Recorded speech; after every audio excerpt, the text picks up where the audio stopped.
अस्सलाम वालेकुम। नई वीडियोस के लिए चैनल को सब्सक्राइब जरूर कीजिए और बेल आइकॉन के बटन को दबा दीजिए। शुक्रिया।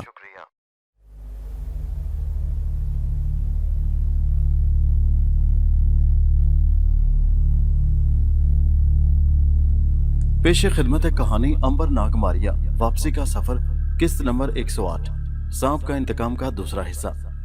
नाग जहाज के अर्शे पर सबसे पहले तेल के बड़े बड़े खाली ड्रमों के दरमियान आकर बैठा। अब वो सोचने लगा कि किस शक्ल में जाहिर होकर मारिया के जहाज के बारे में उन लोगों से मालूमात हासिल करे। उसकी समझ में कुछ नहीं आ रहा था। वक्त भी गुजरता जा रहा था और मारिया का जहाज और दूर होता जा रहा था। नाग का ख्याल था उसे मारिया के जहाज से जुदा हुए अभी सिर्फ 7-8 घंटे ही गुजरे थे, क्योंकि वो दिन के वक्त समंदर में वेल के पेट में गुजारा था और अब शाम हो रही थी। बस एक ख्याल जहन में रखकर उसने इंसानी शक्ल बदली। वो तेल के खाली ड्रमों के दरमियान बैठा था। जहाज के अर्शे पर डूबते सूरज की लाली फैली हुई थी। जरा दूर जहाजी वेल के टुकड़े कर रहे थे और उसकी चर्बी निकालकर बड़े बड़े ड्रमों में डाली जा रही थी।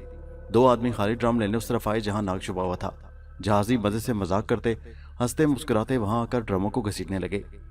एक जहाजी ने खाली ड्रम पर एक खिसकाया तो हैरान सा होकर झुककर नाग को तकने लगा। हे, कौन हो तुम? दूसरे जहाजी ने भी गौर से नाग को देखा। ये कौन है? और फिर सारे जहाज पर शोर मच गया कि एक चोर पकड़ा गया है। जहाजियों ने नाग को चोर समझा था, जो वेल की चर्बी चुराने साइप्रस की बंदरगाह से किसी तरह जहाज पर सवार हो गया था। नाग को पकड़कर उसके हाथों में रस्सी डाल दी गई। उसे जहाज के कैप्टन के सामने पेश किया गया।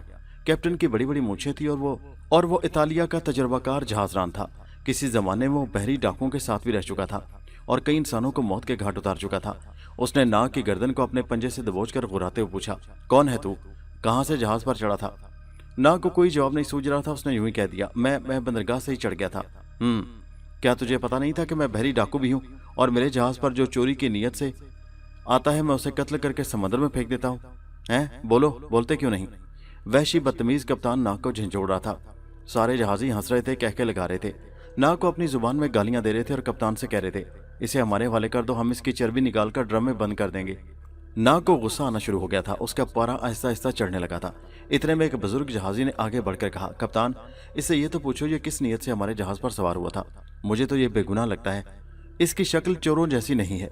कप्तान ने बूढ़े के कंधे पर जोर से मुक्का मारा। बूढ़ा गिर पड़ा। हरामी बुड्ढे, ये तेरा बाप लगता है जो तू इसकी हिमायत कर रहा है? सारे जहाजी कहकर लगाकर हंस पड़े। हर कोई सिवाय उस बूढ़े जहाजी के नाग का मजाक उड़ा रहा था और कप्तान को तरगीब दे रहा था कि उसे समंदर में फेंक दिया जाए। नाग बिल्कुल परेशान नहीं था। हाँ, उसे गुस्सा जरूर आ रहा था। वो उस जहाज से अपनी जरूरी मालूमात हासिल किए बगैर जाना भी नहीं चाहता था, लेकिन बदतमीज कप्तान बाज नहीं आ रहा था। उसने खंजर अपनी चमड़े की पेटी में से निकालकर बूढ़े जहाजी की तरफ फेंका। उसकी किस्मत अच्छी थी। खंजर उसके सर के ऊपर से होता हुआ समंदर में जा गिरा। कप्तान और ज्यादा गुस्से में आ गया। उसने हुक्म दिया, पहले इस बुढ़े खूसट को समंदर में धकेल दो, फिर उस गद्दार चोर की खाल उतार दो। जहाजी कप्तान के इस हुक्म पर खुश होकर तालियां बजाने लगे। वेल मछलियों पर नेज़े चला चलाकर उनके जिस्मों के टुकड़े कर करके ये लोग संगदिल हो चुके थे। उन्होंने लपक कर बूढ़े जहाजी को बाजुओं से पकड़ लिया और समंदर की तरफ ले चले। नाग के दोनों हाथ रस्सी में बंधे हुए थे। उसे बूढ़े जहाजी के हुस्न अखलाक की वजह से उससे हमदर्दी हो गई थी। वो उन जालिमों के हाथों उसकी मौत कभी गवारा नहीं कर सकता था, ख्वाह कुछ भी क्यों ना करना पड़े। उस शरीफ बूढ़े जहाजी को उन जालिमों से बचाना चाहिए। नाग ने यह फैसला करके अपने दोनों हाथों को हल्का सा झटका देकर रस्सी तोड़ डाली। जहाज के कप्तान ने चीखकर कहा, इस हरामी को पकड़ो, इसने रस्सी तोड़ा ली है। 3-4 जहाजी नाग की तरफ भागे, मगर नाग भला उनके हाथ आने वाला कब था? अब तो उन लोगों को अपनी अपनी जान की खैर मनानी चाहिए थी। नाग को सबसे ज्यादा फिक्र बूढ़े जहाजी की थी, जिसके बारे में उसे यकीन था कि वह समंदर में गिरते ही मर जाएगा। जहाजी उसे लेकर अर्शे के जंगले के पास खड़े कप्तान के हुक्म का इंतजार कर रहे थे कि उन्होंने नाग को रस्सी तुड़ाते हुए देखा। नाग ने गहरी सांस ली और सफेद उकाब बनकर जहाज के अर्शे से तीर की तरह सीधा ऊपर को उठ गया। जहाजी और कप्तान हक्के बके रह गए। पहले तो उन्होंने जो कुछ देखा उस पर यकीन ही ना आया। वो बार बार आंखें झपका झपका कर एक दूसरे का मुंह तकने लगे। ये कैसे हो सकता है कि जिंदा अच्छा भला इंसान एकदम से परिंदा बनकर उठ जाए? नहीं, ऐसा नहीं हो सकता। उनकी नजरों को धोखा हुआ है। लेकिन नाग उनके दरमियान नहीं था, सिर्फ उसकी रस्सी उनके पैरों में पड़ी थी। कप्तान के चेहरे पर भी हैरत के आसार थे। वो मुंह उठाए सफेद उकाब को डूबते सूरज की सुनहरी रोशनी में आसमान पर चक्कर लगाते देख रहा था। उसने कहा, यह जादूगर था। अफ्रीका के जादूगर ऐसा कर सकते हैं, लेकिन उसके जहाजियों ने ऐसा जादू कभी नहीं देखा था। कप्तान ने हुक्म दिया, इस बूढ़े को गुस्ताखी का मजा चखाओ, उसे समुद्र में गिरा दो। नाग ने भी कप्तान की आवाज सुन ली थी और अपने तेज नजरों से बूढ़े जहाजी को मौत की तरफ जाते देख लिया था। वो बिजली की तरह गोता लगाकर जहाज के अर्शे पर आया और गिरते ही एक देव हैकल पहाड़ जैसे किंग कॉन्ग में बदल गया। और उसने चीखते चिल्लाते गुराते हलक से भयानक आवाजें निकालते हुए जहाजियों को पकड़ पकड़ कर समंदर में फेंकना शुरू कर दिया। जो बच गए थे वो नीचे कैबिनों की तरफ भागे। कप्तान सीढ़ियों के दरवाजे तक पहुंच चुका था कि किंग कॉन्ग ने हाथ बढ़ाकर उसे एक मेंढक की तरह उठा लिया। हथेली में लेकर किंग कॉन्ग देव हैकल गोरीले ने उसे हवा में उछाल दिया। जहाज का बदतमीज कातिल कप्तान हवा में लुढ़कियां खाता, कलाबाजियां लगाता 2-3 चक्कर खाकर दूर 1 मील के फासले पर समंदर में जा गिरा, जहां एक वेल मछली मुंह खोले शायद उसी का इंतजार कर रही थी। चुनाचे जो कप्तान वेल मछली को काट काट कर उनका तेल निकाला करता था, आखिर एक दिन खुद वेल मछली का शिकार बन गया। जहाज पर अफरा तफरी मच गई। देखते ही देखते वहां सन्नाटा छा गया। सिर्फ बूढ़ा जहाजी अर्शे पर एक तरफ लग कर खड़ा था और सहमा हुआ था। किंग कॉन्ग ने एक लंबा सांस लिया और नाग अपनी असली इंसानी शक्ल में आ गया। उसने बूढ़े जहाजी को उसकी जुबान में कहा, बाबा यहाँ से एक तरफ आ जाओ, मुझे तुमसे कुछ बातें करनी है। बूढ़ा जहाजी हैरतज़दा था। नाग ने कहा, मुझसे डरो नहीं बाबा, मैं आपका दोस्त हूँ, इसलिए मैंने उन जालिमों से आपकी जान बचाई है। मेरे साथ इधर आ जाएं। बूढ़े जहाजी को कुछ हौसला हुआ। वो नाग के साथ जहाज के अकबी हिस्से में आ गया। यहाँ बहुत से खाली और भरे हुए पीपे पड़े थे। शाम गहरी हो रही थी, सूरज गरूब हो चुका था, समंदर पर अंधेरा छाने लगा था, हवा सर्द हो रही थी। नाग ने बूढ़े जहाजी से कहा, यह कौन सा समंदर है और क्या आपने उंदलस की तरफ जाता कोई मुसाफिर जहाज देखा है? पहले तो बूढ़े जहाजी की जुबान खौफ से बंद रही। वो ये समझ रहा था कि किसी जिन भूत के सामने बैठा है। जब नाग ने कहा कि उसके पास जादू है जिसकी वजह से वो इंसान से जो चाहे बन सकता है और ये जादू उसने अफ्रीका के एक पुराने जादूगर से सीखा था, तो उसे कुछ तसल्ली हुई। उसका कुछ खौफ कम हुआ। उसने कहा, मेरे कैबिन में चलो, वहां बातें करूंगा। जहाज वीरान हो चुका था, ऊपर अर्शा खाली था, बातमान खुले हुए थे और जहाज एक तरफ अपने आप बहा जा रहा था। जो जहाजी भाग कर नीचे गए थे उन्होंने अपने आप को कैबिनों में बंद कर लिया था। बूढ़ा जहाजी नाग को एक तंग से अंधेरे कैबिन में ले गया। यहाँ दुनिया जहान की पुरानी चीजें पड़ी थी। बूढ़े ने मोमबत्ती रोशन करके टूटी हुई तबाही पर रखी और कहा, हम बहिरे रोम के समंदर में हैं और 2 रोज पहले एक मुसाफिर बरदार जहाज हमसे कोई 2 मील के फासले पर से गुजरा था। यकीनन वो उंदरस की तरफ ही जा रहा था क्योंकि उसका रुख उधर को ही था। नाग को बस यही मालूम करना था। उसने बूढ़े जहाजी से कहा, तुम बता सकते हो कि इस वक्त वो जहाज यहाँ से कितनी दूर और किस सिमत को होगा? बूढ़े जहाजी ने कहा, वो जहाज मेरे अंदाजे और तजुर्बे के मुताबिक हमारे जहाज से शुमाल मशरिक की तरफ कोई 120 मील के फासले पर होगा। क्या तुम वहां जाओगे? हाँ, मेरी एक बहन उस जहाज में सफर कर रही है, मैं उसके पास जाना चाहता हूँ। तुम्हारा बहुत बहुत शुक्रिया। अगर मुमकिन हुआ तो कभी ना कभी जिंदगी के मोड़ पर एक दूसरे से मुलाकात होगी। अब मैं जा रहा हूँ, क्या तुम रात के अंधेरे में जाओगे? नाग ने हंसकर कहा, आप तो जानते हैं कि मैं उड़ भी सकता हूँ, मैं उड़कर पहुंच जाऊंगा। नाग ने बूढ़े जहाजी से हाथ मिलाया और कैबिन से निकलकर जहाज के अर्शे पर आ गया। सीढ़ियों में उसे एक जहाजी मिला। वो नाग को देखकर चीख मारकर पीछे को भागा। भूत भूत आ गया, फिर आ गया। नाग हंसता मुस्कुराता अर्शे पर आ गया। 2 जहाजी नेज़े लेकर उसकी तरफ लपके। नाग अब उन्हें कुछ नहीं कहना चाहता था क्योंकि वो अहमक थे। नाग ने सफेद वकाब का रूप बदला, उडारी मारी और हवा में उड़कर शुमाल मशरिक की तरफ प्रवास शुरू कर दी। आधी रात तक वो प्रवास करता रहा। रात का पिछला पहर गुजर रहा था कि उसने दूर समंदर में रोशनी का एक नुक्ता टिमटिमाता देखा। उसकी तरफ उड़ने लगा। काफी देर तक उड़ते रहने के बाद उसने देखा कि रोशनी का नुक्ता असल में एक चिराग है जो एक बहरी जहाज के आगे मोटे शीशे के अंदर रोशन है। नाग ने उस जहाज को पहचान लिया। मुसाफिर अर्शे पर गर्म कंबल ओढ़े सो रहे थे। नाग जहाज पर उतर कर इंसानी शक्ल में आ गया। वो सीधा मारिया के कैबिन में गया। उसे मारिया तो नजर न आई, लेकिन मारिया ने उसे देख लिया। वो जाग रही थी। नाग भैया, तुम कहाँ चले गए थे? नाग ने जिधर से आवाज आई थी उधर देखकर कहा, मारिया बहन, बस किस्मत अच्छी थी कि बचकर आ गया। उसके बाद नाग ने मारिया को अपनी सारी कहानी सुनाई तो वो भी दांतों में उंगली दाब कर रह गई। खुदावंद का शुक्र है कि तुम वापस मेरे पास आ गए, नहीं तो अंबर के साथ साथ मैं तुम्हारी तलाश में भी मारी मारी फिरती। नाग थक गया था। वो बिस्तर पर गिरा और गिरते ही खराटे लेने लगा। मारिया ने हंसते हुए उस पर कंबल डाल दिया।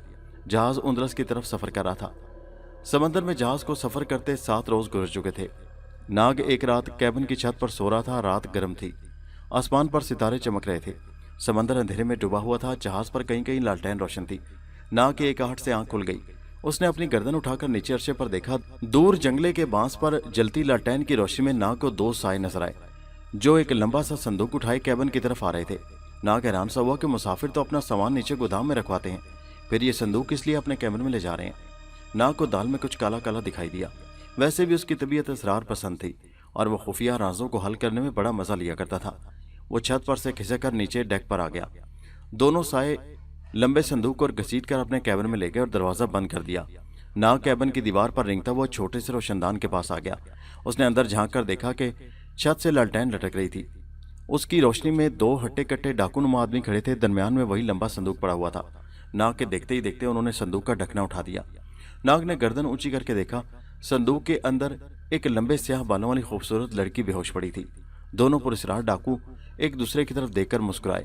उन्होंने संदूक को बंद किया और कुर्सियों पर बैठकर सिगार सुलगाए और बातें करने लगे। नाग बड़ी तवज्जो से उनकी बातें सुनने लगा। ये काम बड़ा जान जोखों का था, मगर हम कामयाब हो गए हैं। अब इस औरत को स्पेन ले जाकर वहां से इसके महाराजा बाप को खत लिखना होगा कि तुम्हारी राजकुमारी बेटी हमारे पास कैद है। अगर उसे जिंदा वापस ले जाना चाहते हो तो 10 लाख पाउंड की कीमत का सोना या जवाहरात रवाना कर दो और अपनी बेटी को ले जाओ। नहीं तो हम इसका सर काटकर तुम्हारे दरबार में भिजवा देंगे। और फिर दोनों डाकू कहका लगाकर हंस पड़े। संदूक में ताज़ा हवा जाती है ना, मैंने खुद उसमें 12 सुराख बना दिए हैं। राजकुमारी स्पेन तक बड़े सुकून से सांस भी लेती रहेगी और बेहोश भी रहेगी। मेरी दवाई का असर कम से कम 10 रोज तक रहेगा। नाग ने ये बातें सुनी तो चौंक पड़ा। ये एक नया ड्रामा उस जहाज में खिला जा रहा था। वो झट वहां से रेंगता हुआ वापस अपने कैबिन में आ गया। उसने इंसानी शक्ल इख्तियार की, मारिया को जगाकर सारा किस्सा बयान कर दिया। उसे भी राजकुमारी पर बड़ा तरस आया और उन डाकुओं पर सख्त तैश आया। नाग ने कहा, मेरा ख्याल है ये राजकुमारी अपने महाराजा बाप के साथ हिंदुस्तान से सैर करने फ्रांस आई होगी कि इन डाकुओं ने उसे अगवा कर लिया। अब हमारा फर्ज है कि राजकुमारी को उन बदमाशों के पंजे से छुड़ाकर उसके बाप के पास पहुंचा दिया जाए। नाग ने कहा, लेकिन ये काम हम स्पेन पहुंचकर ही कर सकते हैं। चलते जहाज में तो हम कुछ कर नहीं सकते। जहाज मेरा ख्याल है 2 रोज बाद स्पेन की बंदरगाह कैडिज पर पहुंच जाएगा। वहां पहुंचते इन बदमाशों के ठिकाने पर हमला करके उन्हें मौत की नींद सुला दिया जाएगा और राजकुमारी को संदूक से निकालकर वापस हिंदुस्तान या फ्रांस उसके बाप के पास पहुंचा दिया जाए। इंशाल्लाह ऐसा ही होगा, लेकिन मैं चाहता हूं कि तुम सुबह डाकुओं के कैबिन में जाकर राजकुमारी को होश में लाओ और उससे पूछो कि उसके माँ बाप किस जगह पर हैं। सुबह जाऊंगी। रात अभी बहुत बाकी थी। आसमान पर सितारे झिलमिला रहे थे। हबस बहुत ज्यादा हो गया था। हवा तो जैसे बंद हो गई थी। बादबान ढलके हुए थे और जहाज बड़ी धीमी रफ्तार से समंदर में जा रहा था। लेकिन अचानक फिर ऐसा हुआ कि आसमान पर काले काले बादल छा गए और आंधी से भी ज्यादा तेज हवा चलने लगी। समंदर में तूफान आ गया। उसके बावजूद जहाज संभला हुआ था कि कप्तान उसे बड़ी महारत से आगे बढ़ा रहा था, मगर बदकिस्मती से तेज हवा में एक जलती हुई लालटेन राहदारी में गिरकर टूट गई। उसके तेल को आग लग गई। हवा तेज थी। आग ने पास ही पड़े रुई के गट्ठे को अपनी लपेट में ले लिया। उस जमाने में आग बुझाने का इतना जदीद सामान नहीं हुआ करता था। मल्लाह पानी की बाल्टियां भर भर कर आग पर डालने लगे, मगर आग बढ़ती जा रही थी। जहाज लकड़ी का बना हुआ था। एक बार आग ने शोलों की शक्ल बदली तो फिर वो बढ़ती ही चली गई। देखते ही देखते जहाज के कैबिन शोलों में बदल गए। जहाज पर भगदड़ मच गई। मुसाफिरों ने समंदर में छलांगे लगा दी और तूफानी लहरों ने उन्हें फौरन निगल लिया। आग अब सारे जहाज में फैल चुकी थी। जहाज के बादबान जलकर नीचे गिर पड़े। जहाज रुक गया और लहरें उसे उछालने लगी। जहाज आग का गोला बन चुका था। मारिया और नाग जहाज के एक तख्ते पर बैठने में कामयाब हो गए थे। उन्होंने बेहोश राजकुमारी को संदूक से निकालकर अपने तख्ते पर डाल लिया था। इस अफरा तफरी में वो डाकू भी खुदा जाने कहाँ गुम हो गए थे। हो सकता है कि शोलों में जलकर भस्म हो गए हों। जहाज शोले बुलंद करता समुद्री लहरों पर दूर से दूर होता जा रहा था। नाग और मारिया तख्ते पर बैठे जहाज को दूर होता देख रहे थे। जहाज अब जल बुझकर समंदर में गर्क होने वाला था। रात के पिछले पहर जहाज जलकर समंदर में डूब गया। तूफान का जोर सुबह के वक्त थम चुका था। सूरज निकला तो समंदर पर सिवाय एक तख्ते के और कुछ न था, जिस पर नाग और मारिया खामोश बैठे थे और उनके सामने राजकुमारी बेहोश पड़ी थी। नाग ने सांस भरकर मारिया से कहा कि किसी तरह राजकुमारी को होश में लाने की तदबीर की जाए। मारिया ने कहा कि वो कोशिश करती है। उसने पहले तो राजकुमारी के सर को दबाया, हाथ पांव पर मालिश की और फिर समंदरी पानी का छींटा मारा तो राजकुमारी ने होश में आकर आंखें खोल दी। राजकुमारी ने नाग को देखा, फिर अपने ऊपर आसमान और इर्द गिर्द समंदर देखा तो हैरान होकर नाग से पूछा, मैं कहाँ हूँ, तुम कौन हो? मारिया तख्ते पर ही राजकुमारी के साथ ही बैठी थी। उसे काले काले लंबे बालों वाली, काली आंखों और माथे पर लगे तिलक के सुर्ख निशान वाली राजकुमारी बड़ी प्यारी लगी। राजकुमारी मारिया को नहीं देख सकती। नाग ने भी उसे अपना तारुफ करवाने से मना किया था कि कहीं राजकुमारी डर न जाए। राजकुमारी को नाग ने बड़े अदब, खलूस और मीठे लहजे में कहा, आप यूं समझ लें कि अपने भाई के पास हैं। राजकुमारी ने आसपास पानी देकर खौफ से पूछा, मैं यहाँ कैसे आ गई? मेरे पिताजी कहाँ हैं? नाग ने राजकुमारी को वो सारी बात बयान कर दी जो उसने दोनों डाकुओं की जुबानी सुनी थी कि उन्होंने राजकुमारी को फ्रांस के शहर पेरिस से अगवा किया था और अब स्पेन लिए जा रहे थे कि उसे यरगमाल बनाकर उसके राजा बाप से 10 लाख पाउंड की कीमत का सोना वसूल कर सकें कि जहाज में आग लग गई और वो उसे बचा कर ले आया। राजकुमारी की आंखों में आंसू आ गए। मेरे राजा पिताजी बड़े परेशान होंगे। अब मैं क्या करूं? कैसे अपने बाप के पास पहुंचूंगी? नाग ने उसे तसल्ली देते हुए कहा, राजकुमारी जी, इस तरह घबराने से सिवाय परेशानी के और कुछ हासिल नहीं होगा। हम आपको बड़ी मुश्किल से जलते हुए जहाज से निकाल कर लाए हैं। हम कौन? क्या तुम्हारे साथ कोई और भी है? नाग के मुंह से गलती से हम का लफ्ज निकल गया था, क्योंकि उसे तो मालूम था कि मारिया भी उसके साथ है। وہ جلدی سے بولا، اے میرا مطلب ہے کہ میں صرف کہہ رہا تھا کہ میں نے چونکہ ڈاکوؤں کی باتیں سن لی تھی اس لیے فیصلہ کر لیا تھا کہ راجکماری کو ان کے پنجے سے نکال کر اس کے باپ کے پاس ضرور پہنچاؤں گا۔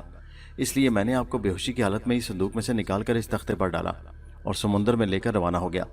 اب راجکماری حالات کو اچھی طرح سمجھنے لگی تھی۔ اس نے ناگ کو شکریہ ادا کرتے ہوئے کہا، تمہارا نام کیا ہے؟ مجھے ناگ کہتے ہیں، راجکماری نے کہا۔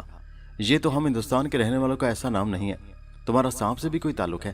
ناگ پریشان سا ہو گیا۔ اس قسم کا سوال کسی نے پہلے اس کا نام سن کر کبھی نہیں کیا تھا۔ وہ بات کو ٹالنے کے انداز میں مسکرا کر بولا، میرے ماں باپ نے ویسے ہی میرا نام یہ رکھ دیا تھا، بھلا میرا سانپوں سے کیا تعلق ہو سکتا ہے؟ راجکماری مسکراتے ہوئے تختے پر اٹھ کر بیٹھ گئی۔ ناگ نے پوچھا، تمہارا نام کیا ہے راجکماری؟ پھول کماری۔ میرا باپ ہندوستان کی ایک ریاست جیتل گڑھ کا مہاراجہ ہے۔ میں اپنے پتا جی کے ساتھ فرانس کی سیر کرنے آئی تھی۔ پھر وہ اداس ہو کر بولی، میرے پتا جی میرے بغیر بہت پریشان ہوں گے، کاش کسی طرح انہیں خبر مل جاتی کہ میں زندہ ہوں اور اپنے بھائی کے ساتھ ہوں۔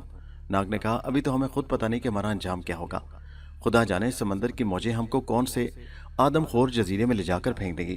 ہاں، اگر ہم کسی ملک کے ساحل پر پہنچ گئے تو کوشش کروں گا کہ تمہیں وہاں سے لے کر ہندوستان جاؤں اور تمہاری ریاست میں پہنچ کر تمہیں تمہارے باپ کے حوالے کر دوں۔ راجکماری پھول کماری نے ناگ کی طرف یوں دیکھا جیسے ایک مصیبت زدہ بہن اپنے مدد کرنے والے بھائی کی طرف دیکھتی ہے۔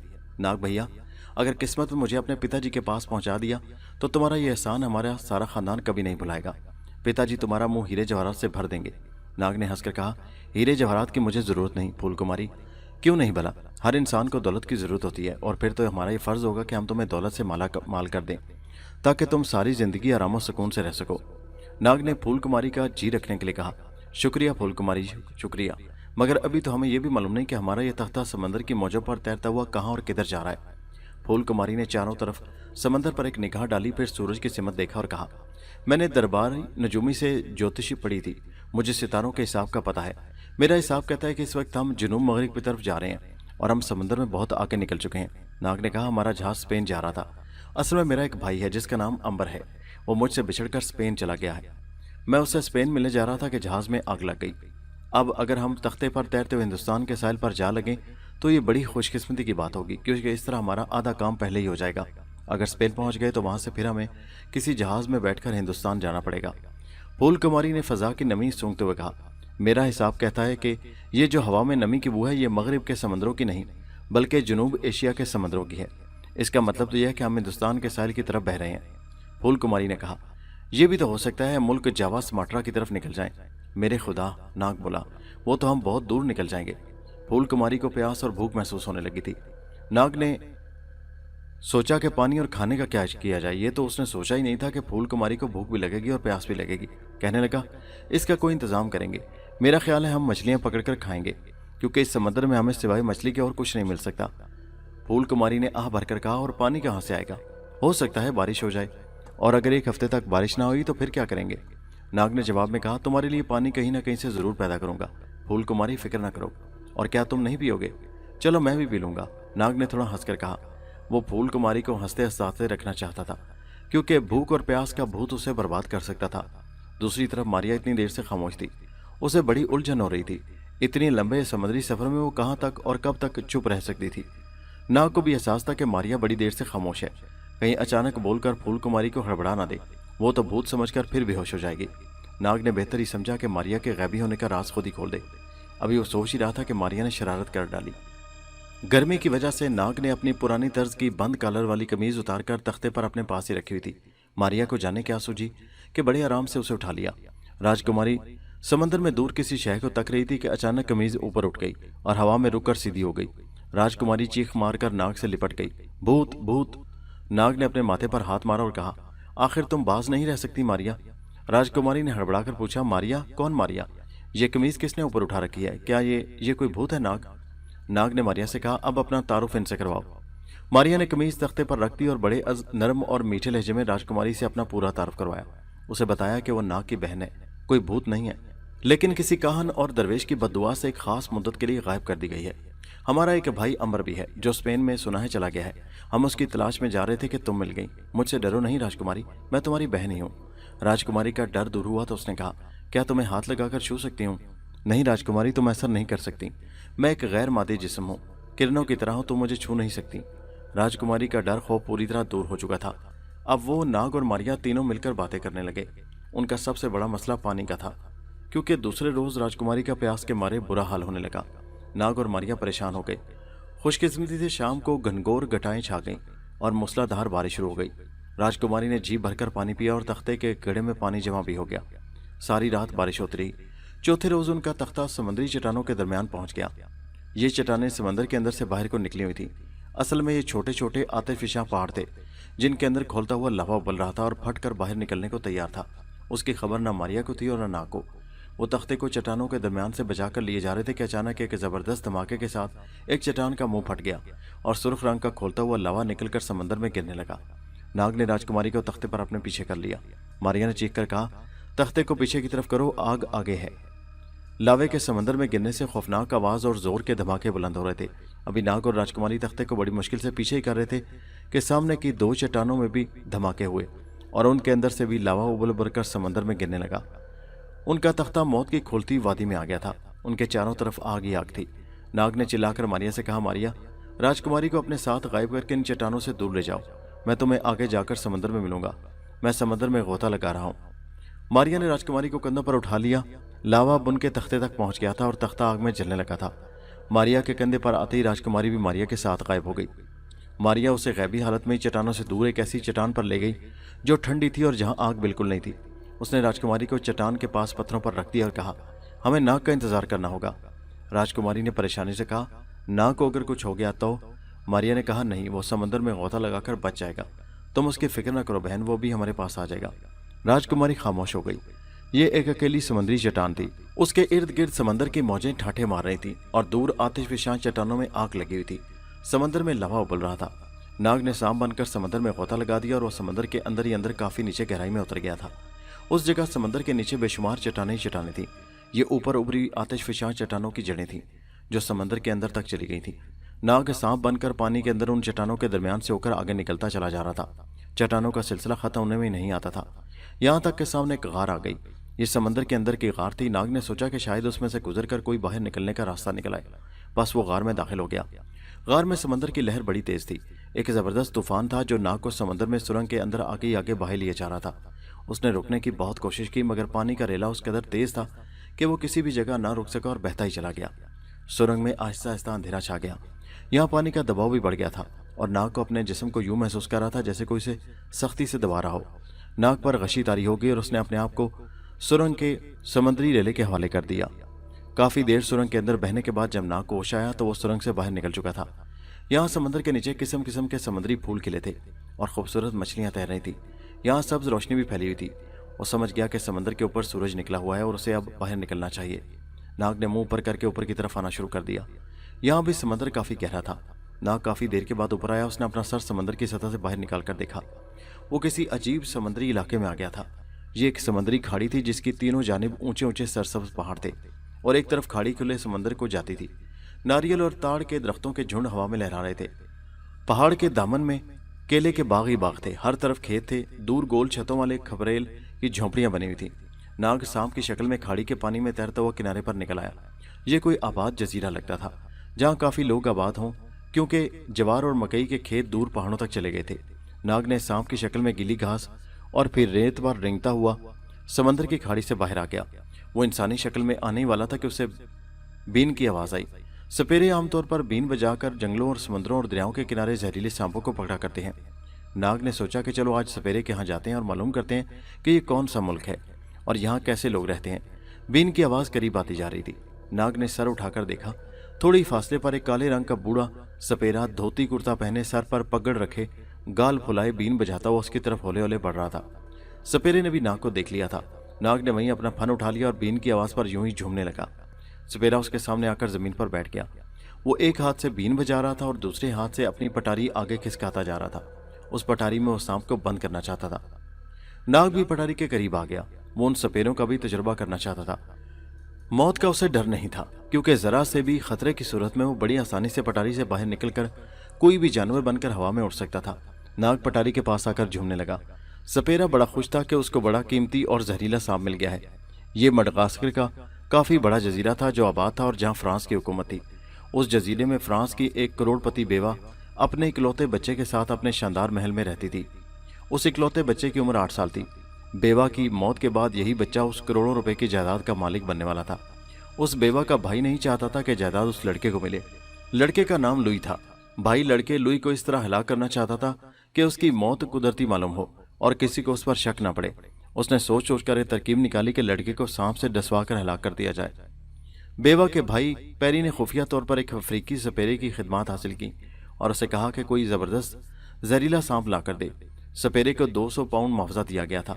सपेरे ने जो नाग को पटारी के करीब आकर झूमते देखा तो अपनी कामयाबी पर बड़ा खुश हुआ। उसने बीन बजाते बजाते पटारी का मुंह खोलकर उसे आगे कर दिया। नाग बड़े आराम से पटारी के अंदर चला गया। सपेरे ने झट पटारी का मुंह बंद कर दिया और उसे बगल में दबाकर पेरी की शहर से बाहर वाली कोठी की तरफ उठ दौड़ा। पेरी अपनी कोठी के लान में बैठा चाय पी रहा था कि सपेरे ने जाकर पटारी उसके आगे रख दी और कहा, साहब, ऐसा समुद्री जहरीला सांप पकड़ कर लाया हूं कि जिसका कांटा पानी नहीं मांगता। और सपेरे ने पटारी का मुंह खोलकर पेरी को दिखाया। पेरी ने जरा गर्दन आगे करके पटारी में कुंडली मारकर बैठे सांप को देखा तो फौरन पीछे हट गया। सब्ज और सुर्ख धारियां वाला यह दुबला पतला सांप अपने खतरनाक जहर की वजह से सारे इलाके में मशहूर था। पेरी ने जेब से बटुआ निकाला, उसमें से 200 पाउंड के नोट निकालकर अफ्रीकी सपेरे को दिए और कहा, खबरदार, किसी से बात की तो मेरे आदमी तुम्हें कत्ल करके लाश खाड़ी में फेंक देंगे। सपेरे ने जमीन पर सर रखकर कहा, मालिक, मैं गुलाम हूँ, किसी से बात नहीं करूंगा, कभी नहीं करूंगा। मैं कल ही अपने मुल्क सूडान चला जाऊंगा। ठीक है, ये लो 50 पाउंड किराया और कल इस जजीरे से दफा हो जाना। पेरी ने 50 पाउंड के नोट सपेरे की तरफ उछाल दिए। सपेरे ने नोट जमीन से उठाकर अपनी पगड़ी में रखे और झुक झुक कर सलाम करता वहां से चला गया। उसके जाने के बाद पेरी ने मुस्कुराते हुए सांप की पटारी उठाई और कोठी में आ गया। यह पुरानी तर्ज की सजी सजाई कोठी थी जिसके बेडरूम में पत्थर के सतून खड़े थे। सतूनों के पास लकड़ी की अलमारी थी। पेरी ने पटारी उस अलमारी में रखकर बाहर से ताला लगा दिया। इतने में उसका राजदार दोस्त आ गया। पेरी ने उसे बताया कि सांप आ गया है। दोस्त बोला, बस ठीक है, आज रात लुई का काम तमाम कर दिया जाएगा। ये पटारी मुझे दे दो, मैं आधी रात को लुई के बेडरूम में जाकर ये सांप उसके बिस्तर पर छोड़ दूंगा। उसके बाद सुबह उसकी लाश मिलेगी और तुम्हारा रास्ता साफ हो जाएगा। फिर मैं अपनी बूढ़ी बहन के मरने के बाद उसके करोड़ों रुपए की जायदाद का अकेला वारिस होऊंगा और मुझे मेरा हिस्सा मिल जाएगा। जरूर, तुम्हें तुम्हारा हिस्सा जरूर मिलेगा। दोस्त, तुम मेरे लिए रास्ता साफ कर रहे हो, मैं अपने वादे पर कायम रहूंगा। लुई की मौत के बाद तुम्हें 20,000 पाउंड की रकम सबसे पहले अदा करूंगा। लाओ पटारी मुझे दे दो, मैं आज ही रात ये किस्सा खत्म कर दूं। पेरी ने लकड़ी की अलमारी में से नाग वाली पटारी निकालकर अपने कातिल दोस्त के हवाले कर दी। वो पटारी कपड़े में लपेटकर वहां से निकल गया। उनकी बातों से नाग समझ गया था कि ये जालिम लोग सिर्फ जायदाद के चक्कर में किसी मासूम बच्चे की जिंदगी खत्म करने की शर्मनाक साजिश पर अमल करने वाले हैं। नाग को ख्याल आया कि यकीनन वो लड़का खुशकिस्मत है और जायदाद का सच्चा वारिस है कि उसे किसी दूसरे सांप की जगह नाग मिल गया है। अगर नाग की जगह कोई वहां दूसरा सांप आ जाता तो वो यकीनन बच्चे को हलाक कर देता, मगर ऐसा खुदा को मंजूर नहीं था। कातिल सांप की पटारी लिए आधी रात के वक्त करोड़पति बेवा औरत के महल में खिड़की के रास्ते दाखिल हुआ। लड़का महल के कोने वाले कमरे में सोता था, साथ ही उसकी माँ का कमरा था। कातिल उस महल में आता जाता रहता था, मगर आधी रात को उसे भी जायदाद के वारिस के कमरे में जाने की इजाजत नहीं थी। कातिल अंधेरे में छुपता छुपाता लड़के के कमरे के सामने पहुंच गया। उसने पटारी का मुंह खोलकर सांप को कमरे में दाखिल कर दिया। नाग ने कमरे में पहुंचकर देखा कि एक शानदार बिस्तर पर बड़ा प्यारा लड़का सो रहा था। उसके सिराने की तरफ शम्मा रोशन थी। लड़के लुई की शक्ल बिल्कुल फरिश्तों जैसी मासूम और पाकीज़ा थी। नाग अंदर जाते ही इंसानी शक्ल में आ गया। कुछ देर लड़के को तकते रहने के बाद नाग ने दिन में फैसला कर लिया कि वह इन लोगों को जिंदा नहीं छोड़ेगा जो जायदाद के जायज हकदार को कत्ल करने की कोशिश कर रहे हैं, बल्कि वो अपनी तरफ से तो उस बच्चे को हलाक कर चुके थे। नाग दोबारा सांप बनकर कमरे से बाहर आ गया। राहदारी में अंधेरा था। कातिल बेवा की हवेली की खिड़की में से नीचे उतर रहा था। वो फौरन वापस जाकर जालिम पेरी को बताना चाहता था कि उसने सांप बच्चे के कमरे में छोड़ दिया है और सांप ने बच्चे को डसकर हलाक कर दिया होगा, इसलिए मेरी रकम मेरे हवाले करो। नाग दीवार पर से रेंगता हुआ कातिल के करीब आ गया। तारों की हल्की हल्की रोशनी में कातिल ने जो अपने सामने दीवार पर उसी सांप को देखा जिसको वो अभी अभी बच्चे के ख्वाबगाह में छोड़कर आया था, तो दहशत के मारे उसकी चीख निकल गई और रस्सी उसके हाथों से छूट गई और वो आधी मंजिल ऊपर से फिसलकर धड़ाम से नीचे आन गिरा। सांप ने उसे उठने की मोहलत ही न दी, वो भी दीवार को छोड़कर उसके ऊपर गिरा। कातिल ने एक और चीख मारी, मगर नाग ने उसे तीसरी बार चीखने की इजाजत न दी। उसने कातिल की गर्दन पर बड़े प्यार से डसा और अपने मुंह से अच्छा खासा जहर उसके जिस्म में दाखिल कर दिया। जहर ने सबसे पहले काम यह किया कि कातिल को बिल्कुल सुन्न कर दिया। फिर वो लर्जा, कांपा और ठंडा हो गया। नाग इस काम से फारिग होकर सीधा जंगल वाली कोठी में उस आदमी के पास आ गया जिसने बच्चे को सांप डसवाकर हलाक करने के लिए उस बदनसीब कातिल को भेजा था। जंगल में खामोशी थी। कातिल की कोठी में अंधेरा था, सिर्फ कोने वाली खिड़की में रोशनी हो रही थी। कातिल बच्चे की मौत की खबर का इंतजार कर रहा था। नाग घास में रेंगता हुआ बरामदे में से गुजरकर कोठी की दीवार पर चढ़ गया। उसने खिड़की में से देखा, पैरी अंदर बड़ी बेचैनी से टहल रहा था। नाग खिड़की में से फिसलकर कमरे में आ गया। फानूस की रोशनी में पैरी ने सांप को देखा तो लाठी लेकर उसकी तरफ बढ़ा। उसे अभी तक ये मालूम ना हो सका था कि ये वही सांप है जिसे उसने कातिल के हाथ जायदाद के हकीकी वारिस को डसवाने भेजा था। नाग ने लाठी को अपने ऊपर आते देखा तो एकदम से गायब हो गया। पैरी ने ख्याल किया कि सांप पलंग के नीचे चला गया होगा। वो झुक कर पलंग के पीछे देखने लगा तो नाग फौरन इंसान की शक्ल में आ गया और उसने पीछे से पैरी की कमर पर उंगली से टोका देकर कहा, कहो मिस्टर, लुई का सांप डसवा दिया। पैरी ये सुनकर हड़बड़ा कर पलटा। सामने एक अजनबी नौजवान को देखा तो और ज्यादा हैरान हुआ। कौन हो तुम? यहाँ कैसे आ गए? नाग ने मुस्कुराते हुए कहा, वैसे तो मैं हर जगह चला जाता हूँ, मगर यहाँ मैं खास तौर पर तुम्हें कत्ल करने आया हूँ। पैरी उछलकर परे हट गया और उसने दीवार पर लटकी हुई तलवार खींचकर नाग पर हमला कर दिया। बड़ा मकाराना और चालाक हमला था। अगर नाग होशियारी से काम ना लेता तो तलवार ने उसका काम तमाम कर दिया होता। नाग ने सोचा कि उसके जरा मुकाबला हो जाए। परे हटते ही नाग ने गहरा सांस लिया और एकदम से बब्बर शेर बनकर सामने आ गया। उसने इतने जोर से धाड़ मारी कि पैरी के हाथ से तलवार छूटकर गिर पड़ी। इस पर शेर की भी दहशत थी और उस बात की भी दहशत थी कि एक जिंदा इंसान देखते देखते उसकी आंखों के सामने बब्बर शेर कैसे बन गया। शेर ने पैरी की गर्दन पर एक हल्का सा पंजा मारा। पैरी चीख मारकर नीचे गिर पड़ा। नाग उसके फौरन बाद एक फिर काले नाग की शक्ल में जाहिर हो गया। वो कुंडली मारकर कालीन पर बैठ गया। उसने अपना फन उठा लिया और सुर्ख जुबान लहराता फुंकार मारता कातिल की तरफ बढ़ने लगा। कातिल पैरी का हलक खौफ से खुश्क हो गया था, बल्कि उसका तो सारा खून ही खुश्क हो चुका था। नाग ने इंसानी जुबान में कहा, तुमने एक मासूम बच्चे को सिर्फ दौलत के लिए हलाक करना चाहा था, खुदा ने उसे बचा लिया। अब तुम अपने किए की सजा भुगतने के लिए तैयार हो जाओ, क्योंकि जो दूसरों के लिए कुआं खोता है पहले खुद उसमें गिरता है। पैरी ने कहा, मुझे माफ कर दो। नाग बोला, तुम माफी के लायक नहीं हो। तुम मेरे जाने के बाद तुम मासूम बच्चे को कत्ल कर दोगे, इसलिए बेहतर यही है कि तुम खुद इस दुनिया से रुखसत हो जाओ। फिक्र ना करो, मेरा जहर तुम्हें जरा जितनी दी तकलीफ नहीं देगा। और नाग सांप की शक्ल में पैरी के बिल्कुल सर पर आ गया। फिर उसने कातिल के ऊपर वाले होंठ पर डस दिया। कातिल उलटकर गिरा और औंधा हो गया। जहर बेहद जहरीला और खतरनाक था। उस काम से फारिग होकर नाग रेंगता हुआ कोठी से बाहर आ गया। रात ढलना शुरू हो गई थी। नाग कोठी के बाग की क्यारियों में रेंगते हुए बाहर एक छोटी सी कच्ची सड़क पर आ गया जो शहर की तरफ जाती थी। उसने सोचा कि अब उसे दोबारा इंसानी शक्ल में आ जाना चाहिए और ये पता लगाना चाहिए कि ये जजीरा स्पेन से कितनी दूर है। नाग इंसान बन गया। वो तेज तेज कदम उठाता रात के अंधेरे में शहर को जाने वाली कच्ची सड़क पर आकर रुक गया। आज से 150 बरस पहले जनूबी अफ्रीका के मशरक की तरफ के बहुत बड़े जजीरे मडगास्कर में भला क्या तरक्की हो सकती थी। वहाँ गर्चे फ्रांस की हुकूमत थी, लेकिन अभी तक पुरानी वजह की छकड़ा गाड़ियाँ चलती थीं और मुसाफिरों को डाकू रास्ते में लूट लिया करते थे। नाग को मारिया का भी फिक्र था कि वो राजकुमारी को लेकर समंदर में कहाँ होगी, क्योंकि वह जानता था कि मारिया बस ज्यादा से ज्यादा उन आग उगलते पहाड़ों के ऊपर तक ही उड़ सकती थी। नाग उड़कर वहां पहुंच जाता अगर उसे ये मालूम होता कि मारिया समंदर के किस इलाके में है। अभी तक तो उसे यह भी पूरी तरह इल्म नहीं था कि वह कौन से इलाके में है। नाग को सबसे ज्यादा अंबर का ख्याल आ रहा था, क्योंकि उसकी कोई खबर अभी तक नहीं मिली थी। उसे यकीन था कि वह स्पेन की तरफ निकल गया होगा। नाग ने दिल में फैसला कर लिया कि वो यहाँ से स्पेन जाने की कोशिश करेगा। मारिया और राजकुमारी की तरफ से वो मुतमईन था, क्योंकि मारिया इतनी बहादुर थी कि वो राजकुमारी फूल कुमारी को उसके राजा बाप के पास हिंदुस्तान पहुंचा दे। उसके बाद मारिया की नाग से मुलाकात कहाँ होती है, ये बात नाग ने खुदा के सुपुर्द कर दी थी। जैसा कि आपने पिछली किस्तों में सुना होगा, नाग, अंबर और मारिया ये तीनों बहन भाई 1000 साल जिंदगी के खतरनाक सफर में कई मकाम पर जुदा हुए और फिर ड्रामाई अंदाज में एक दूसरे से आन मिले। नाग उन्हीं ख्यालों में था कि दूर से उसे घोड़ों के दौड़ने की आवाज़ सुनाई दी। फिर पिछले पैर के मान पड़ते अंधेरे में उसे एक घोड़ा गाड़ी आते दिखाई दी। नाग ने हाथ का इशारा करके उसे रुकवा लिया। एक घनी मूंछों वाले आदमी ने सर बाहर निकालकर गुस्से से कहा, कौन हो तुम बदतमीज? नाग ने कहा, मुझे शहर ले चले, मेरा जाना जरूरी है। उस आदमी ने कुछ सोचा, फिर कहा, आ जाओ अंदर। बग्गी का दरवाजा खुल गया। नाग अंदर दाखिल हुआ, घनी मूंछों वाले आदमी के सामने बैठ गया। बग्गी में सिवाय इस आदमी के दूसरा कोई नहीं था। उसने नाग की तरफ देखकर कहा, तुम्हारा नाम क्या है, कहाँ के रहने वाले हो? नाग ने कहा, मेरा नाम नाग है, मैं शुमाली मिस्र के इलाके का रहने वाला हूँ, इस मुल्क में रोजगार की तलाश में आया हूँ। घनी मूंछों वाले ने कहका लगाकर कहा, तुम्हारा नाम मिस्री नहीं है। खैर कोई बात नहीं, मेरा नाम विलियम ड्रैक है, तुम मुझे विलियम कह सकते हो। मेरा अपना समुद्री जहाज है, मैं माल लेकर मुल्क मुल्क का समुद्री सफर करता हूँ। क्या तुम मेरे जहाज पर नौकरी करोगे? नाग को और क्या चाहिए था, यही तो वो चाहता था कि किसी तरह जहाज में बैठकर स्पेन पहुंच जाए। उसने झट हमें भर ली। घनी मूंछों वाले विलियम ने कहका लगाकर कहा, तुम बड़े जल्दबाज हो, मुझे जल्द फैसला करने वाले नौजवान पसंद नहीं है, लेकिन मैं तुम्हें नौकर रखता हूँ, आइंदा फैसला सोच समझ कर किया करो। विलियम की जुबानी नाग को पता चला कि वो मडगास्कर की बंदरगाह और शहर रोजनबर्ग में है और उसका जहाज माल लेकर 2 रोज बाद पुर्तगाल के मुल्क को जाने वाला है। विलियम नाग को साथ लेकर अपने जहाज पर आ गया। یہ مال بردار جہاز زیادہ بڑا نہیں تھا، لیکن اس میں آرام کی ہر شے موجود تھی۔ 2 دن ناگ نے شہر کی مٹر گشت میں گزار دیے۔ تیسرے دن صبح صبح جہاز نے لنگر اٹھا دیا اور سمندر کے نیلے پانیوں میں اپنا طویل اور خطرناک سفر شروع کر دیا۔ امبر ابھی تک پراسرار آسیوی محل کے تہخانے کے کنویں میں پڑا تھا۔ اس کے باہر نکلنے کا کوئی راستہ نہیں تھا۔ تہخانے میں چبوترے پر امارا کا تابوت رکھا تھا۔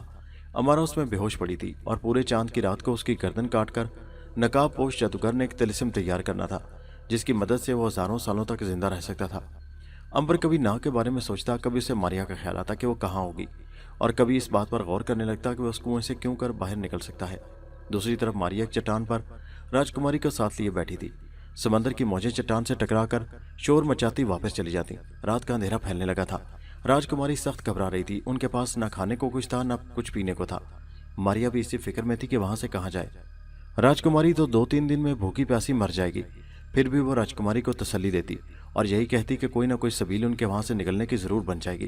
لیکن راجکماری بڑی مایوس ہو چکی تھی۔ اس کی مایوسی درست بھی لگتی تھی کیونکہ وہ بیچ سمندر میں باہر کو نکلی ہوئی ایک چھوٹی سی چٹان پر بیٹھے تھے۔ ان کے چاروں طرف سمندر ہی سمندر تھا۔ وہاں کسی جہاز کے آنے کی امید بھی نہیں تھی۔ اس نے کہا، ماریا بہن، تم تو زندہ رہو گی، اس لیے کہ نہ تمہیں کچھ کھانے کی ضرورت ہے نہ پینے کی حاجت، مگر میں اسی چٹان پر دم توڑ دوں گی۔ پھر وہ اپنے ماں باپ کو یاد کر کے رونے لگی جو فرانس میں اس کی یاد میں تڑپ رہے ہوں گے۔ ماریا نے اسے تسلی دیتے ہوئے کہا، پھول کماری، خداوند کی رحمت بے حساب بے حد ہے۔ وہ پتھر میں بھی کیڑے کو روزی دیتا ہے، کیا معلوم وہ ہمارے لیے کوئی سبب پیدا کر دے۔ مگر راجکماری سسکیاں بڑھتی رہی۔ آج اسے نیند آ گئی اور وہ وہیں چٹان کے پہلو میں پتھریلی اور ڈھلانی جگہ پر لیٹ کر سو گئی۔ کہتے ہیں نیند بڑی بلا ہے، سولی پر بھی آ جاتی ہے۔ رات اسی طرح گزر گئی۔ دن چڑھا تو ماریا نے دیکھا کہ سمندر میں جہاں آتش فشاں پہاڑ پھٹے تھے وہاں سبز اور سرخ رنگ کی بڑی بڑی سلیں تیر رہی تھیں۔ یہ وہ مواد تھا جو زمین کے اندر ابلتے ہوئے لاوے کے ساتھ باہر آ گیا تھا اور سمندر کے پانی میں ٹھنڈا ہو کر تیر رہا تھا۔ راجکماری ابھی تک سو رہی تھی۔ 2-3 سرخ اور سبز سلیں تیرتی اس چٹان کے قریب آ گئیں جہاں ماریا اور راجکماری نے پناہ لے رکھی تھی۔ ماریا نے پانی میں تھوڑا سا اتر کر ایک سل کو اپنی طرف کھینچ کر دیکھا۔ یہ دیکھنے میں پتھر لگتی تھی مگر اسفنج کی طرح نرم تھی۔ خدا جانے یہ کس قسم کی دھات تھی۔ اس قسم کے ہزاروں ٹکڑے سمندر کی موجوں پر تیر رہے تھے۔ ماریا بھی ان پر غور ہی کر رہی تھی کہ ایک طرف سے 6-7 کشتیاں نمودار ہوئیں۔ یہ ڈونگیاں تھیں اور انہیں جزیروں میں رہنے والے جنگلی چلا رہے تھے۔ وہ ان سبز اور سرخ سلوں کو اٹھا کر اپنی کشتیوں میں رکھ رہے تھے۔ ماریا اور تو سب کچھ بھول گئی۔ اسے کشتیاں دیکھ کر بے حد خوشی ہوئی۔ اب اسے امید پیدا ہو گئی کہ وہ راجکماری کو وہاں سے نکال کر لے جائے گی۔ اتنے میں راجکماری بھی جاگ پڑی۔ ماریا نے اسے خاموش رہنے کو کہا کیونکہ ایک کشتی ان کی طرف آ رہی تھی۔ جلدی سے کہیں چھپ جاؤ۔ ماریا نے راجکماری کو چٹان کے پیچھے ایک اونچے تکونے پتھر کی آڑ میں چھپا دیا اور خود سامنے کی طرف آ کر دیکھنے لگی کہ جنگلی لوگ ادھر کشتی کیوں لا رہے تھے۔ یہ کسی قریبی جزیرے کے جنگلی تھے۔ بدن پر صرف جھاڑیوں کے لنگوٹ تھے، ہاتھوں میں نیزے تھے۔ ہر کشتی میں 4 جنگلی تھے۔ 2 نیزوں کی مدد سے سرخ سلوں کو اپنی طرف کھینچ کر کشتی میں رکھے جاتے تھے اور 2 چپو چلا رہے تھے۔ چٹان پر آ کر جنگلی لوگوں نے کشتی پہاڑ کے ساتھ لگائی اور اس میں اکٹھی کی ہوئی سلوں کو اتار کر ایک جگہ جمع کرنے لگے۔ ماریا ان کے بالکل قریب کھڑی انہیں دیکھ رہی تھی۔ اسے بس ایک ہی ڈر تھا کہ اگر ان میں سے کوئی چٹان کی دوسری جانب چلا گیا تو راجکماری کو دیکھ کر شور مچا دے گا۔ پھر ساری کشتیوں کے جنگلی وہاں جمع ہو جائیں گے اور ماریا کے لیے اتنے سارے دشمنوں میں راجکماری کی جان بچانی مشکل ہو جائے گی۔ چنانچہ ماریا بالکل تیار ہو چکی تھی کہ جو ہی ان میں سے کوئی دوسری طرف گیا وہ اسے وہیں ختم کر دے گی، مگر ایسا نہ ہوا۔ چاروں جنگلی سلیں چٹان کے پاس رکھ کر انہیں پانی سے صاف کرنے لگے۔ کشتی ان کے پاس ہی کھڑی تھی۔ ماریا کے ذہن میں ایک ترکیب آ گئی۔ اس کے علاوہ اور کوئی ترکیب دماغ میں آ بھی نہیں سکتی تھی۔ وہ جنگلی آدمیوں کی طرف بڑی۔ وہ کسی عجیب زبان میں ایک دوسرے سے باتیں بھی کر رہے تھے اور بڑے مزے سے اسفنجی سلوں کو پانی سے دھو رہے تھے۔ ماریا نے ایک جنگلی کے پیچھے جا کر زمین پر سے ایک پتھر اٹھایا اور جنگلی کی کھوپڑی پر دے مارا۔ ایک چیخ کے ساتھ جنگلی وہیں بے ہوش ہو کر ڈھیر ہو گیا۔ باقی جنگلی اس کی طرف بڑھے۔ ماریا نے پتھر سے دوسرے جنگلی کو بھی بے ہوش کر دیا۔ باقی 2 گھبرا کر بھاگے کہ خدا جانے وہاں کوئی بدرو آ گئی ہے۔ وہ کشتی کی طرف آ گئے، لیکن ماریا کو کشتی کی تو ضرورت تھی۔ وہ لپک کر کشتی کے پاس آ کر کھڑی ہو گئی۔ جو ہی دونوں جنگلی کشتی کے پاس آئے ماریا نے اونچی آواز میں کہا، بھاگ جاؤ بھاگ جاؤ بھاگ جاؤ۔ ماریا کی زبان جنگلی آدمیوں کی سمجھ سے باہر تھی، مگر ان کے لیے کسی عورت کی غیبی آواز ہی کافی تھی۔ وہ ڈر کر سجدے میں گر پڑے اور ہاتھ اٹھا کر کہنے لگے، دیوی زلالہ دیوی زلالہ۔ جنگلی ماریا کی آواز کو اپنی دیوی زلالہ کی آواز سمجھے اور انہوں نے سمندر میں چھلانگ لگا دی۔ ان کی آوازیں سن کر دوسرے جنگلی بھی اپنی کشتیاں ادھر لے آئے۔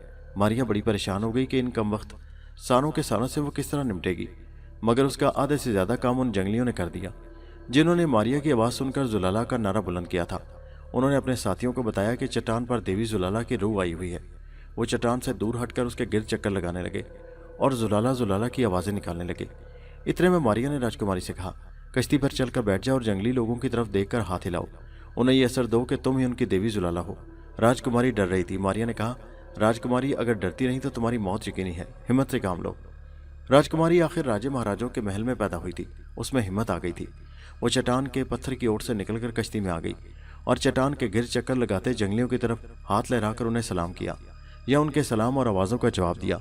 एक खूबसूरत लंबे स्याह बालों वाली औरत को चट्टान से निकलकर कश्ती में सवार होते देखकर जंगली और ज़्यादा ऊंची आवाज़ में जुलाला जुलाला का शोर मचाने लगे। मारिया ने राजकुमारी से कहा, इन्हें जुलाला की बच्ची को याद करने दो, तुम जल्दी से चप्पू संभालो और यहाँ से निकलने की कोशिश करो। एक चप्पू राजकुमारी ने, दूसरा मारिया ने संभाल लिया और वो कश्ती को लेकर चट्टान से आगे निकली। अब सामने जंगली लोगों की कश्तियां दायरा बनाकर चक्कर लगा रही थी। जो ही उन्होंने अपनी देवी की कश्ती आते देखी तो फौरन एक तरफ हट गए।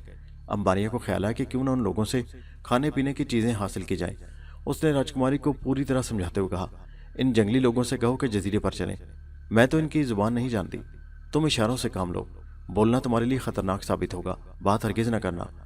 राजकुमारी ने कमाल की अदाकारी शुरू कर दी। वो कश्ती में खड़ी होगी और अपना हाथ अपने मुंह के पास ले जाकर कुछ इस किस्म का इशारा किया कि वो पानी पीना चाहती है। इतना सुनना था कि सारे जंगली अपनी अपनी कश्तियां लेकर राजकुमारी की कश्ती के करीब आ गए। फिर उन्होंने राजकुमारी की कश्ती को अपनी कश्ती के साथ रस्से से बांधा और 3 बार अपनी कश्ती में सजदा करके उसे खींचते हुए अपने जजीरे की तरफ बढ़े। जजीरा वहां से 20 मील के फासले पर ही था। ये बड़ा सरसब्ज और शादाब जजीरा था। राजकुमारी और मारिया कश्ती से उतरकर किनारे की रेत पर खड़ी हो गई। जंगली लोगों को मारिया दिखाई नहीं देती थी।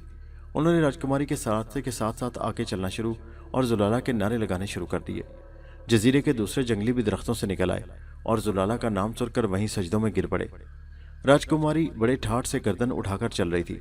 मारिया भी उसके साथ थी। राजकुमारी की खिदमत में फल और दूध पेश किया गया, जिसे राजकुमारी ने बड़े शौक से खाया और पिया। जंगलियों का एक मकार जादूगर बड़े हसद से राजकुमारी को देख रहा था। उसे शक हुआ कि ये कोई इंसान है और जंगली लोगों को बेवकूफ़ बना रही है। उसने नेज़ा उछालकर कहा, यह जुलाला नहीं है, ये कोई आम औरत है और हमें उल्लू बना रही है। मारिया ने राजकुमारी के कान में कहा, घबराना नहीं, मैं इस हरामी को संभाल लूंगी। कुछ जादूगर उसकी हिमायत करने लगे और कुछ उसके खिलाफ बोलने लगे। जादूगर ने कहा, अगर ये जुलाला देवी होगी तो इस पर मेरे हमले का कोई असर नहीं होगा। अगर ये झूठी औरत है तो मेरा नेज़ा उसके सीने से आर पार हो जाएगा। सारे जंगली एकदम चुप चुप हो गए, जैसे उनके होंठों पर खामोशी की मोहर लग गई हो। राजकुमारी घबरा रही थी क्योंकि मकार जादूगर उस पर नेज़ा फेंकने के लिए बिल्कुल तैयार था। मारिया भी चौकस हो गई थी। उसने राजकुमारी के कान में सरगोशी की, अपनी जगह से मत हिलना, मैं इस हरामजादे को इसकी गुस्साखी का मजा चखाने जा रही हूँ। और मारिया लपक कर जादूगर के पीछे आ गई। जादूगर नेज़ा ऊपर उठा ही रहा था कि मारिया ने उसकी गर्दन पर इतने जोर की उछल कर लात मारी कि वो चीख कर मुंह के बल आगे को गिर पड़ा। उसकी गर्दन का मनका टूट गया और वो वहीं मर गया। फिर मारिया ने नेज़ा उठाकर उसके पेट में गाड़ दिया। ये भयानक मंजर देखकर जंगली दम बखुद होकर रह गए। फिर उन्होंने इस कदर बुलंद आवाज में जुलाला देवी जिंदाबाद का नारा लगाया कि सारा जंगल गूंज उठा। 2 रोज राजकुमारी ने जुलाला देवी बनकर जजीरे के जंगली लोगों की जबरदस्त मेहमान नवाजी का मजा उठाया। तीसरे रोज जुलाला ने इशारों में बताया कि वो आसमान में जा रही है। जंगलियों ने नारियल और केलों के गुच्छों से भरी हुई एक बड़ी कश्ती राजकुमारी की कश्ती के साथ रस्से से बांध दी। राजकुमारी कश्ती में सवार हो गई। मारिया पहले ही उसमें बैठ चुकी थी। जंगली लोग ऊंची आवाज में अपने भजन गाने लगे और बार बार झुक झुक कर अपनी देवी को रुखसत करने लगे। मारिया हंस रही थी।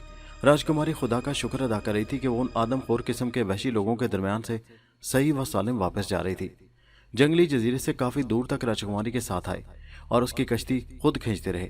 फिर जब कश्ती खुले समंदर में पहुंच गई तो राजकुमारी से मारिया ने कहा, इन उल्लुओं से कहो कि अब दफा हो जाओ।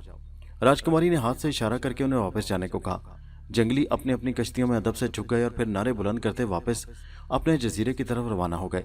राजकुमारी ने सुख का सांस लिया और माथे पर आया हुआ पसीना खुश करके बोली, मारिया बहन, तुम कश्ती में हो ना? मैं और कहाँ जाऊंगी, तुम्हारे पास हूँ, मारिया ने जवाब दिया। भगवान ने कृपा की कि इनसे पीछा छूटा। मारिया ने कहा, अब ऐसा करते हैं कि कुछ फल और नारियल अपनी कश्ती पर रख लेते हैं और उस कश्ती को यहीं समंदर में छोड़ देते हैं, क्योंकि रस्से से बंधी हुई ये फलों से लदी कश्ती हमें तूफान में ले डूबेगी। उन्होंने थोड़े बहुत फल और नारियल अपनी कश्ती में रखकर दूसरी कश्ती को खोलकर समंदर की वसी लहरों के हवाले कर दिया। कुछ दूर तक वो कश्ती उन्हें नजर आती रही, फिर समंदर की बड़ी बड़ी मौजों की ओट में हमेशा के लिए गुम हो गई। अब उनका एक और समुद्री सफर शुरू हो गया था। मारिया ने कहा, कमबख्त, इन जंगलियों की जुबान हमारी समझ से बाहर थी, वरना उनसे पूछते कि यहाँ से करीबी मुल्क का साहिल कितनी दूर है। फिर मारिया ने राजकुमारी से पूछा कि वो कुछ हिसाब लगाकर बता सकती है। राजकुमारी ने आसमान पर चमकती धूप और नीले समंदर में चारों तरफ देखा और कहा, मेरे हिसाब के मुताबिक हमारी कश्ती मशरक की तरफ जा रही है और हमारा मुल्क हिंदुस्तान उसी तरफ है। मारिया ने सर को झटक कर कहा, यह तो तुमने पहले भी बताया था और हम आतिशफिशां चट्टानों में फंस गए थे। खुदा के लिए अब इस किस्म की कोई पेशगोई न करना। सारा दिन उनकी कश्ती लहरों पर अपने आप बहती रही। खुले समंदर में पहुंचकर मारिया को दूर एक गोल पहाड़ जितनी शय समंदर से उभरती और फिर डूबती दिखाई दी। राजकुमारी ने अपने माँ बाप को नहीं देखा था। मारिया ने समझा कि शायद ये उसका वहम हो। राजकुमारी अपने माँ बाप की याद में उदास हो गई थी। मारिया उसकी ढारस बंधा रही थी। अचानक दूर वही गोल चीज एक बार फिर समंदर में से बाहर निकली। मारिया ने राजकुमारी से कहा, यह क्या शय है राजकुमारी? राजकुमारी उस गोल शय को गौर से तकने लगी। धूप समंदर पर चमक रही थी, लेकिन उभरती हुई शय काफी फासले पर थी। राजकुमारी डर गई। भगवान के लिए कश्ती का रुख मोड़ दो, ये कोई बड़ी खतरनाक बला लगती है। मारिया गौर से देख रही थी। समंदर से उभरती गोल चीज अब ज्यादा बड़ी हो गई थी, मगर साफ पता चल नहीं रहा था कि ये क्या चीज है। कोई वेल मछली है कि समुद्री अफरियत है। मारिया ने कश्ती का रुख दूसरी तरफ मोड़ने की कोशिश की, मगर लहरों का रुख अचानक उस उभरती बला की तरफ हो गया था। कश्ती समुद्री अफरियत की तरफ तेज तेज भी जा रही थी। राजकुमारी ने घबराकर कहा, हम मुसीबत में फंस गए हैं मारिया। मारिया ने कहा, हौसला मत हारो राजकुमारी, हम पर मुसीबत का मुकाबला करेंगे। मारिया की निगाहें उभरती बला पर लगी हुई थी। कश्ती उसके करीब जा रही थी। ये बला एक स्याह चट्टान की तरह समंदर की लहरों से आहिस्ता आहिस्ता ऊपर उठ रही थी। क्या समंदर में कोई नया जजीरा नमदार हो रहा था, या फिर 10 लाख साल पहले का कोई समुद्री अफरियत समंदर से बाहर निकल रहा था? मारिया की समझ में कुछ नहीं आ रहा था। वो परेशान जरूर थी, क्योंकि अगर ये कोई बला हुई तो फिर उससे छुटकारा मुश्किल था। यहाँ चारों तरफ समंदर ही समंदर हो, वहां मारिया क्या कर सकती थी? उभरने वाली बला अब कुछ कुछ नजर आने लगी थी। अचानक मारिया कांप उठी। उस बला के सर पर काले काले लंबे बाल थे, जो समंदर की लहरों के साथ लहरा रहे थे।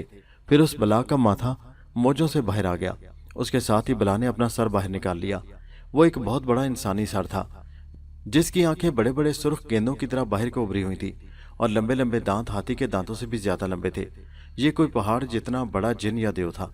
उसके दोनों बाजू बहुत लंबे थे और समंदर की मौजों पर अजदा की तरह तैर रहे थे। उस समुद्री देव को देखकर राजकुमारी ने एक चीख मारी और कश्ती में बेहोश होकर गिर पड़ी। समुद्री देव ने पूरा मुंह खोला और एक ऐसी पहाड़ जैसी चिंगाड़ की आवाज उसके हलक से निकलकर उसके धमाके से समंदर में तूफान आ गया। बड़ी बड़ी मौजें उठकर समुद्री देव के पहाड़ जैसे जिस्म से टकराने लगी। एक मौज ने मारिया की कश्ती को नीचे से ऊपर उछाल दिया। कश्ती उलट गई और मारिया राजकुमारी समेत समंदर में गिर पड़ी। दोस्तों, ये कहानी अभी जारी है। इसका अगला हिस्सा नेक्स्ट वीडियो में मुलाहिजा कीजिए और हमारे चैनल हैदर वाइस को सब्सक्राइब जरूर कीजिए। शुक्रिया।